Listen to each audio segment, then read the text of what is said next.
So, this is the HomePod. The HomePod is Apple's answer to the Google Home and the Amazon Echo and every other smart speaker out there with a voice assistant. It's a $350 speaker that has Siri. The basic idea is pretty simple.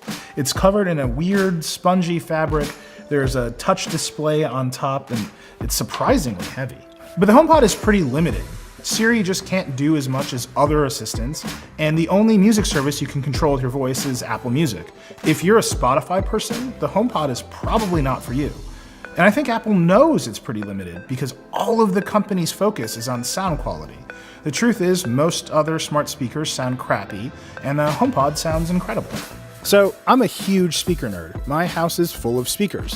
There's a vintage all-analog system in the living room, a brand new Atmos home theater downstairs, Sonos everywhere, and all kinds of smart speakers tucked into every other corner. So there's a lot here to compare the HomePod to, especially since Apple says the HomePod is all about music first and smart assistant stuff second. And the HomePod sounds incredible for its size and price.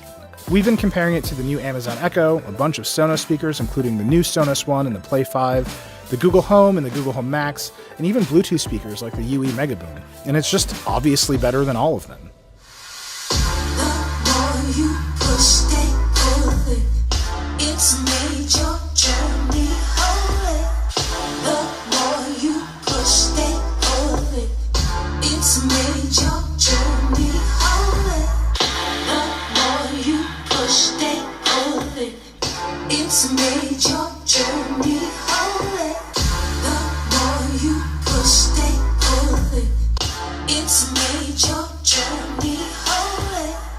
The more you push, they pull it. The HomePod isn't just one speaker, it's actually 8 of them, all controlled by an A8 processor and tons of custom software. There are 7 tweeters that fire down and out from the bottom, and a single 4-inch woofer pointing out of the top for low frequencies. There's also a total of 7 microphones, 6 around the middle for Siri, and a 7th inside that measures the location of that woofer so Apple can precisely control the bass. When you first plug in the HomePod and start playing music, it goes through a series of steps that tune the speaker to the room it's in. First, it uses the mics to detect any walls nearby so it knows how sound will bounce off of them. Second, it uses those 7 tweeters to form a virtual array of sound beams that are assigned direct and ambient sounds like vocals and applause. The ambient channels are pointed at the walls to reflect, and the direct sounds are pointed out at the listener. Sometime during all of that, it detects the walls again to refine the model of the room it's in. Then, it analyzes the difference between the left and right channels of the music you're playing to figure out what sound should go into what beams, ambient or direct. And then it measures the position of the subwoofer and the reflections of the bass constantly as you're playing music to make sure the bass doesn't overwhelm the rest of the music. And all of this happens at once, within like 10 seconds. If you move the HomePod, an accelerometer inside detects motion and it does it all over again. In terms of ideas I'm into, a virtual array of sound beams that points guitar solos at my face is super high on the list. So here's the thing. The HomePod sounds great, but I don't think it sounds so much better than other speakers that you should switch away from Spotify or give up all of the features of Alexa or Google Assistant. If you're a huge audio nerd, you will definitely be able to hear it. But if you're just a regular person, you might get more from another speaker that sounds almost as good. Something like the Sonos One sounds almost as good, and you get a huge array of Alexa skills, Google Assistant support in the future, and you can use almost any music service you want. And when you get away from sound quality, the HomePod just isn't a very smart speaker. Siri just can't compete with Alexa's huge array of skills or Google Assistant's ability to answer questions. There's this display on the top of the HomePod, but it doesn't show information, just blurry colors to let you know what it's doing. The Amazon Echo Show and the Echo Spot actually show information. Google Assistant devices are coming out with screens too. There's just something missing there. You can control smart home devices like locks and light switches, but you have to use HomeKit, which is way more fiddly than what Amazon lets you do with Alexa. Siri can't even set more than one timer, which is the main thing I use my Alexa devices for in the kitchen. It's crazy. And in the weirdest omission of all, Siri on the HomePod can't recognize multiple voices. This doesn't sound like a big deal, but if you just power through the setup without thinking about it, literally anyone can ask the HomePod to read your text messages if you're on the same Wi-Fi network. So if I'm in the basement and the HomePod's up here, someone can just roll up to it and start sending iMessages or ask it to read my most recent message, and I'll never know. Hey Siri, Can you read me my last message? I found your most recent message from Phil. Hey Nile, I don't know what kind of lonely audio nerds Apple designed the HomePod for, but I think you should turn off all the personal requests features of the HomePod until the company adds voice detection to this thing. Would you like to reply? Yes. What do you want to say? Hey, it's Nili. I'm leaving. Becca runs The Verge now. Your reply to Phil says, Hey, it's Nile. I'm leaving. Becca runs The Verge now. Ready to send it? Yes.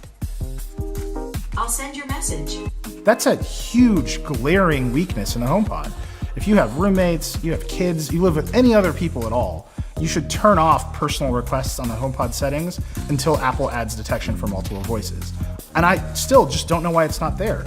Amazon can detect multiple voices, Google can detect multiple voices, Apple can detect multiple voices. If you say, Hey Siri, only your phone responds. The HomePod is running an A8 chip, same as the iPhone 6. Should be able to do it, it's just not there. The HomePod's limited in other ways too. A lot of people on Twitter ask me if you could use it as a TV speaker, and the answer is basically no. You can set the Apple TV to AirPlay to a HomePod, but the second you ask it to play music, it loses the connection, and then you have to set the Apple TV to AirPlay again when you want to watch something. So you can do it, it's just super inconvenient. You also can't tell Siri on the HomePod to play something on the Apple TV the way that you can with Alexa and a Fire TV or Google Assistant and a Chromecast. Until AirPlay 2 comes out sometime this year, you can only use one speaker at a time. You can't have multiple speakers going at once. You can't use it as a Bluetooth speaker at all. And you can't even set it up if you have an Android phone. You have to have an iOS device. And then there's Spotify and other music services. I've mentioned this a couple times already, but Spotify has way more subscribers than Apple Music, and the HomePod doesn't really know Spotify exists. You can play Spotify on the HomePod over AirPlay if you want, but you won't really be able to control it with your voice. And Spotify is everywhere. You can get a ton of devices that support it directly. Apple Music is pretty much just limited to Apple's ecosystem. So you lose a ton of flexibility about where your music is available if you switch to Apple Music. It's a huge and frustrating limitation. Look, Amazon makes the Echo and they own Amazon Music, but they still let you set Spotify as the default. Google makes Google Home devices, they own Google Play Music and YouTube, they still let you set Spotify as the default. Apple just wants to lock you into that ecosystem, and it's incredibly restrictive. I'm an Apple Music subscriber, it's my primary music service, and I still think this is frustrating. As a speaker, the HomePod is a huge accomplishment. It sounds incredible. Apple's audio engineering team should be so proud of itself. I actually went to Cupertino a couple days ago and toured Apple's audio engineering lab and got to see all the rooms they tested in. They've put so much work into this thing, and it totally paid off. But Apple's audio engineering team should be pretty frustrated with the executives at Apple who decided that this thing needed to be restricted entirely to Apple's walled garden. If the HomePod would just open up a little bit and let you use the music service you wanted, let Siri be a little bit more extensible, and would just be a little bit more capable, it would be the only speaker to buy. Absolutely. Look, if you're a huge audio nerd, you use entirely Apple products, and you subscribe to Apple Music, you should get a HomePod. It sounds really, really good. But if you use Spotify, you should get something else. There are other speakers out there that sound almost as good and fit your life better. And ultimately, Apple needs to compete with that.